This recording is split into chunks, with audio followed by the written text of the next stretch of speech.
And for more on the story, joining me live in studio is terrorism expert Jesmine Opperman. Thank you so much for joining us here on Morning Prime.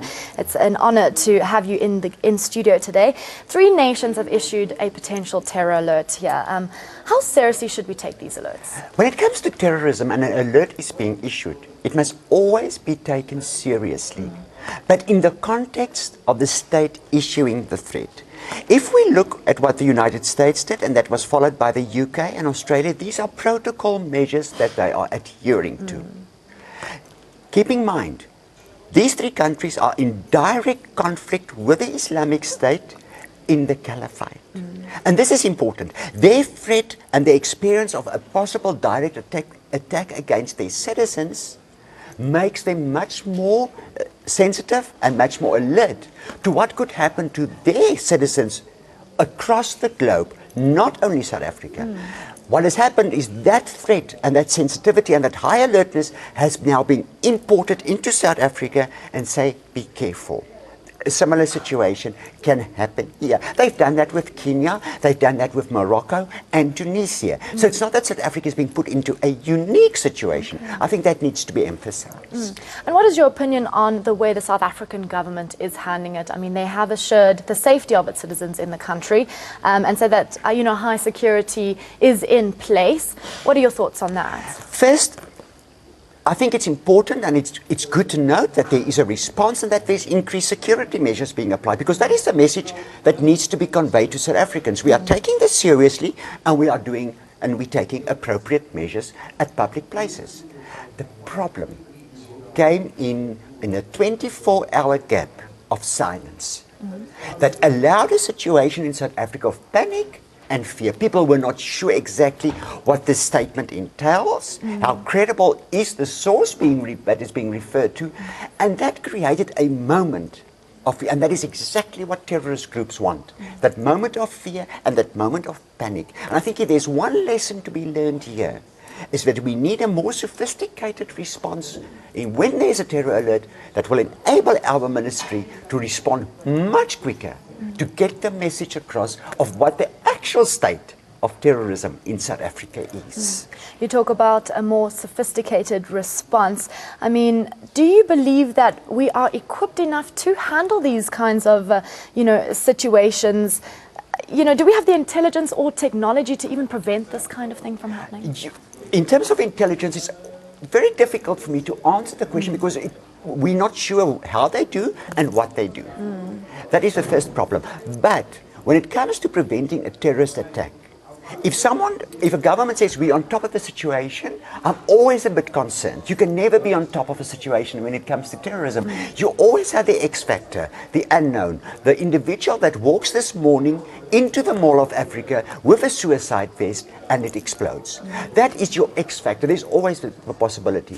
One would hope that our intelligence service has the sophistication to monitor social networks 24/7 in an operational room, tracking priority accounts, that there are agent networks that have infiltrated and are looking at individuals that we already know that are present, and be able to take that intelligence and immediately make it actionable. You can have the best intelligence in the world, but if that is not liaised in time and action is being taken, it means nothing. Our terror awareness needs to be taken to a level of sophistication in responding, acting, and preventing it at all costs.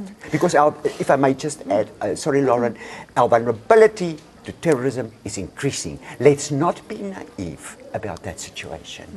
Now that you are a terrorism expert, which locations would be targeted specifically in South Africa by terrorist groups? It would be prime tourist areas. If we are looking at Cape Town, the Victoria waterfront would be the ideal. And if one looks at the security measures prior to the warning, they were lacking. I went in there and there was simply no security. If one looks at the Mall of Africa, where there is a high, because we're talking high profile cases, the more attention, the more the media grabs it, the better for the terror group.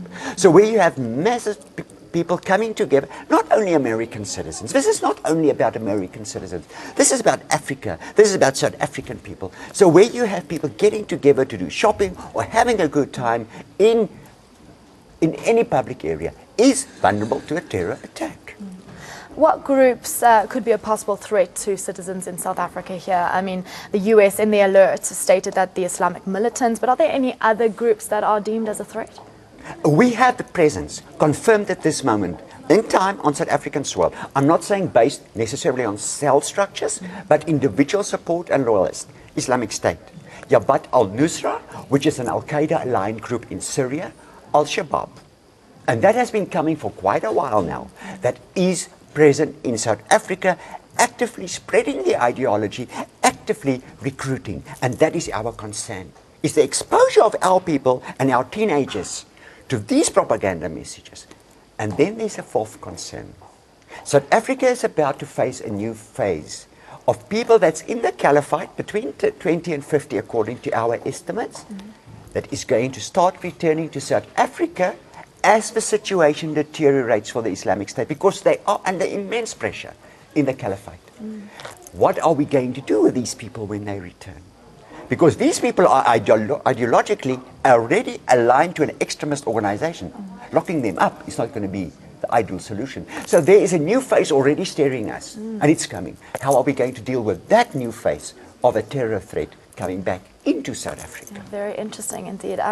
Last September, a similar alert was issued. However, nothing really came about this, and it was. What is your take on that? It kind of makes us feel, oh well, we've seen this alert before and nothing happened, you know. You see, that is the problem, because the U.S. missions stands under law and protocol to issue these statements. You get a cry wolf syndrome, and that we must not fall into a situation where foreign embassies dictate our terror policy and our status of where we stand with our vulnerability to terrorism. We need our intelligence community to start talking to our people about the actual state of threat. But at the same time, let's not take these statements and say, it's just another statement. A terror threat is serious in nature because it's the safety of the people in South Africa at all times highest priority. Jesmine Opperman, thank you so much for your time here on Morning Prime on so ANN7. Thank you so much for your guidance and, you know, taking these terror threats seriously. Thank you.